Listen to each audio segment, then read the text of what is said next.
Bienvenue sur Réveille ta parentalité consciente avec Anaïs Castillo et Héloïse Grener, le podcast pour les parents. Aujourd'hui, j'aimerais vous partager un appel que j'ai eu hier avec une maman et qui était vraiment incroyable.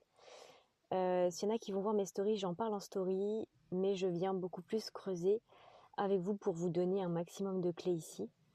Donc pour vous raconter très rapidement, c'est une maman qui a décidé de s'expatrier en Équateur avec son mari et son enfant, et aujourd'hui elle attend son deuxième enfant.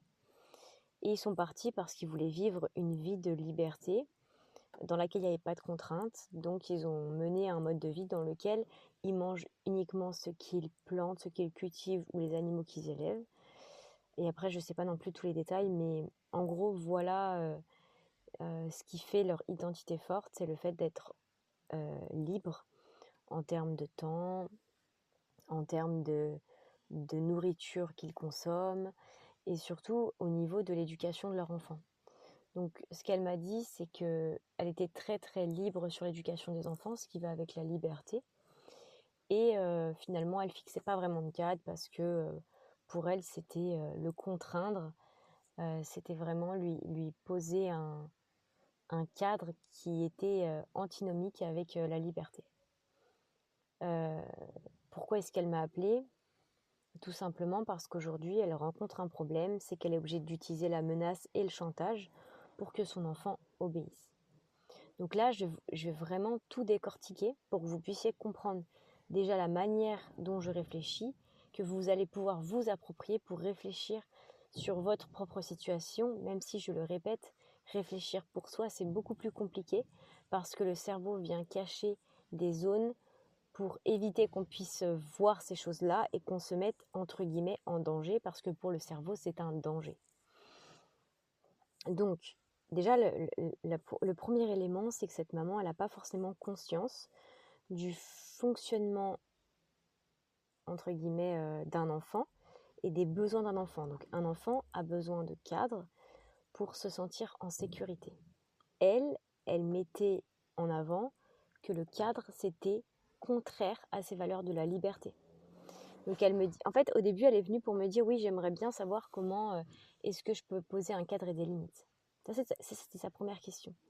Sauf que dès que je creuse, je me rends compte que c'est pas ça son problème.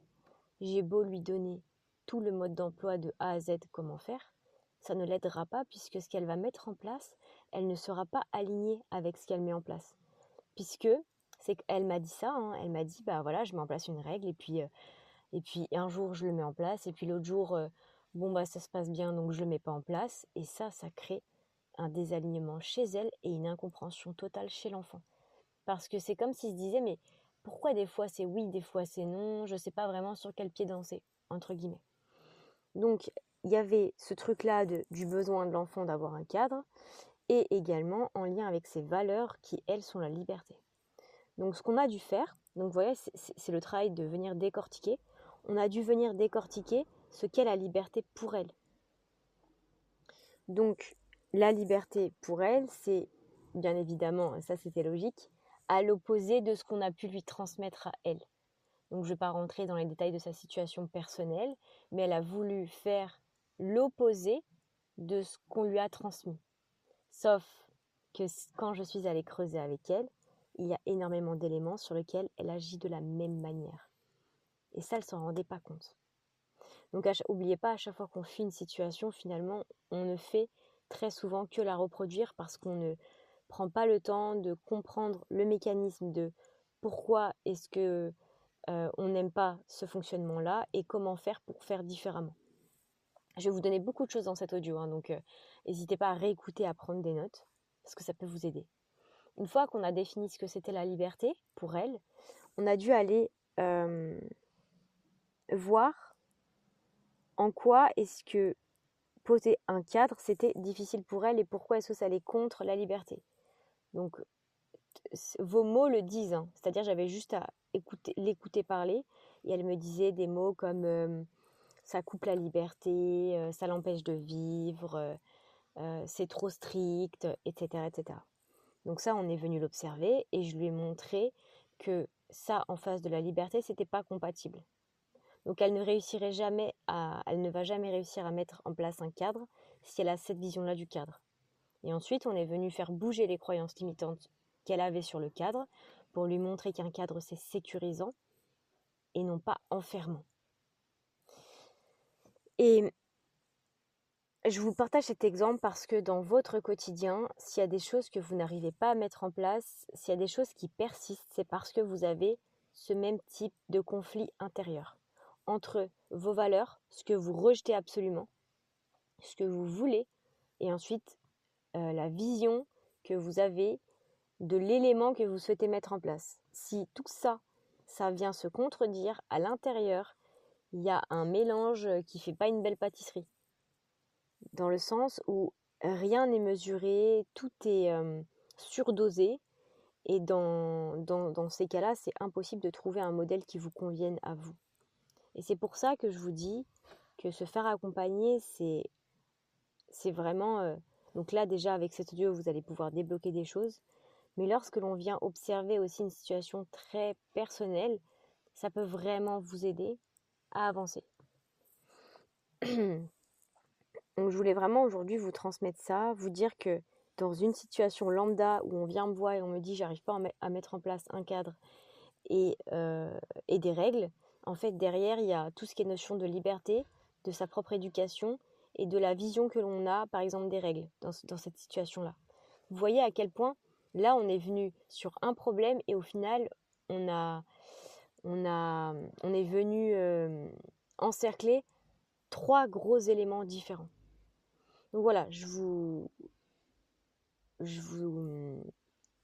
précise bien tout ça parce que je sais que ça peut énormément vous aider.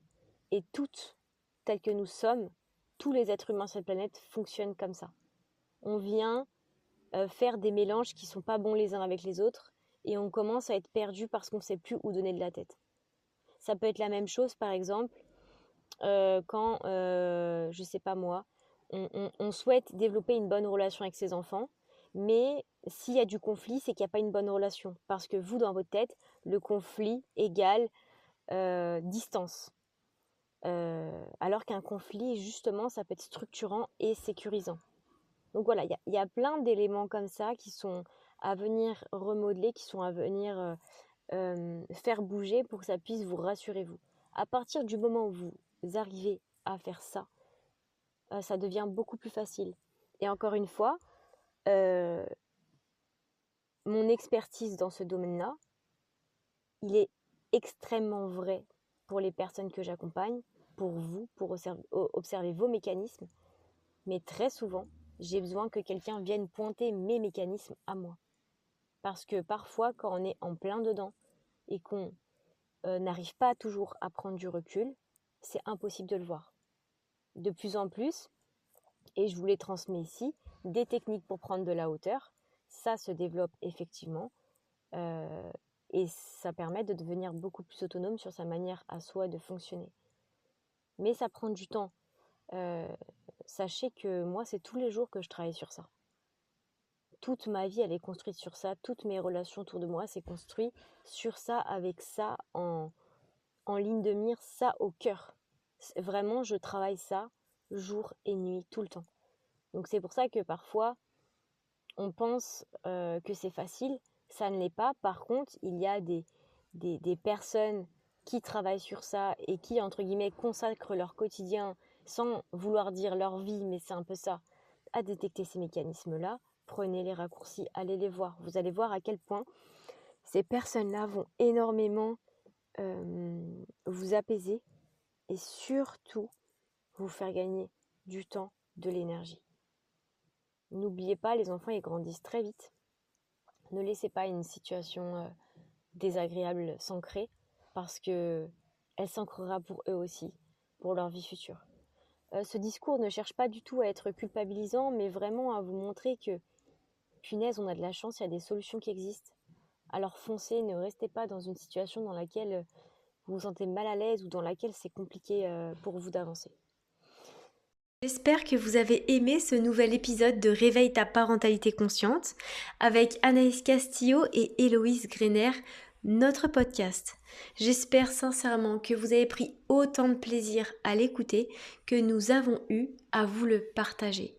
Si vous aimez que l'on se retrouve autour d'un nouveau partage autour de la parentalité consciente, vous pouvez nous rejoindre dans le cercle privé de maman et vous pourrez écouter 5 à 7 jours par semaine un audio dédié à la parentalité consciente pour vous permettre de vous rapprocher au plus près de la parentalité qui vous fait rêver. Je vous embrasse et je vous dis à très bientôt.